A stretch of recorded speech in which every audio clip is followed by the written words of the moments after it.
ټولو خویندو او ورونو ته سپیشل سلامونه وړاندې کوم. موضوع IPL. لکه څرنګه تاسو ته معلومات وو چې پرون د IPL بولۍ ترسره شوله. ډېر غټ نومونه یې وه چې هغو هرڅ هم نه شول. یو داسې لوبغاړی چې 75 لکه روپۍ د هغه نرخ و، مورس، او هغه څومره کروړ ته ورسېدلو هغه هم تاسو پخپله وکتلو. مخکې هغه RCB سره و، RCB بیا خوشې کې نو بولۍ ته یې ځان وړاندې کې. بولۍ کې ډېر په غټ قیمت باندې خرج شو.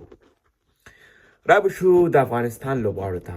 محمد نبي هم سنرایزر حیدرآباد سره دی، راشد خان هم ورسره دی، او اوس ورسره یو بل شامل شو، مجیب الرحمن، چې پریټي خو موږ سره زیاتی وکړې. پریټي مجیب پرېښودلو او مجیب بیا ځان بولۍ ته وړاندې کې. نو بولۍ کې سنرایزر حیدرآباد واغوستلو. که موږ چېرته وګورو سنرایزر حیدرآباد سره سپین بالنګ ډېر زیات دی. اوس امید لرو چې چانس ورکړي، خو د سنرایزر حیدرآباد ټیم هم ډېر زیات سټرانګ دی. کیدر جادو دی که چېرې هغه هم واغوستلو. هغه ټیسټ دپاره بیخي ښه لوبغاړی دی، خو بس وکټ نیسي، سکور درله کوي. زما ډېر شک راتلو ما وی شاید RCB والی یا ممبئی انډینز والی مجیب، خو نه، هغو وانغوستلو. زمونږ لوبغاړي زمونږ اتلان دي چې په هره لوبډله کې لوبېږي، موږ همیشه هماغه لوبډلې سپورټ کوو. د ما خو پخپله RCB فیورټ ده او ممبئی انډینز دی، او بیا ورسره سنرایزر حیدرآباد چې سپورټ کوم، نو هغه د افغانانو د لوبغاړو په خاطر سپورټ کوم همیشه. کنې مخکې ما سنرایزر حیدرآباد نه سپورټ کولو، کله نه هم چې زمونږ افغان پلیرز راغلي زه یې سپورټ کوم. اگه زما فیورټ ټیم ممبئی انډینز سره بیا هم زه سنرایزر حیدرآباد ول سپورټ کوم، ځکه چې هغې کې خپل زما افغان لوبغاړي دي، نو افغانان خو همیشه زه خپله سپورټ کوم.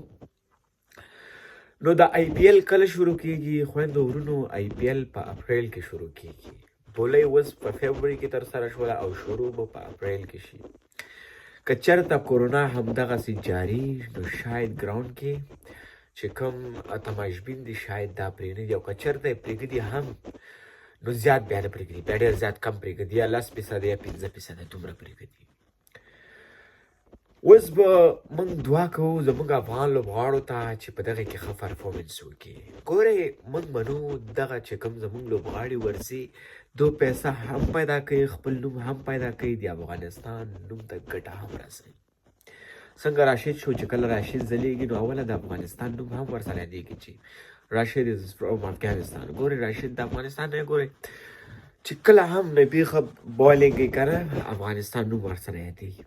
اوس مجیب شو، مجیب په خپل لاس اشوین خراب کړي، په 19 کې هم خراب کړي، او په T20 کې هم کنگز 11 پنجاب ټیم خراب کړي. بعضې 2020 کې خو ته دومره چانس ورنکړه چې کوم کې چانس ورکولو هم چې کوم دا بعضې ټیم کې لکه چې کله میچ شروع شي په هغې ټیم کې اوپننګ کې ښه ورزو باسي، نو هغو په خپل لاس به یې اخرنۍ پاور پلی ته ویوړلو یا به یې په منځ کې کړلو، نو د ده ټول چې کوم بالینګ و هغه یې خراب کړي.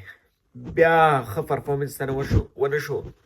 کنې مجیب داسې یو لوبغاړی چې تا ته په پاور پلی کې ډېر ښه بالینګ کوي، خو هغه اوس استعمال نه کوي. اوس ګورو که چېرته ورته سنرایزر حیدرآباد موقع ورکړله نو انشاءالله دا به ښه بالینګ کوي. خو زما چې څومره یقین کېږي هغو سره دومره زیات سپین بالینګ دی نو چې شاید موقع یا 2-3 میچو کې ورکړي، زیاتو کې خو نه کړي، ځکه چې راشد خان خو هغو ډراپ کولی نه شي.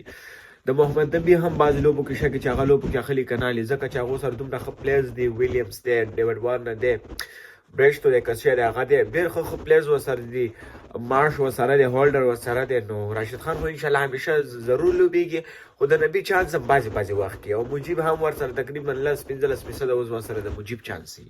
نو موږ اتلان دي، دعا به ورته کوو افغانستان ته به انشاءالله بریاوې راوړي، د افغانستان نوم ته به ګټه رسوي، او همیشه به موږ خپل اتلان سپورټ کوو. د ټولو خویندو ورونو نه مې خواهش دی چې خپل اتلان په دعاګانو کې یاد ساتئ. او پریټي انټي نه زه خفه شوم، زموږ لوبغاړی یې خوشې کړلو کله چې څه نومېږي مجیب مجرد نه و، نو کله چې مجیب مجرد و نو هغې وخت کې پریټي سره به همیشه په ټیم کې و چې کله مجیب کوژدنه وکړله بیا چانسز نه ورکول، کله چې مجیب واده وکړي بیخي یې خوشې کړلو. د اخره کې به زه ګپ ولګولو. ښه شي بیا ښه وخت.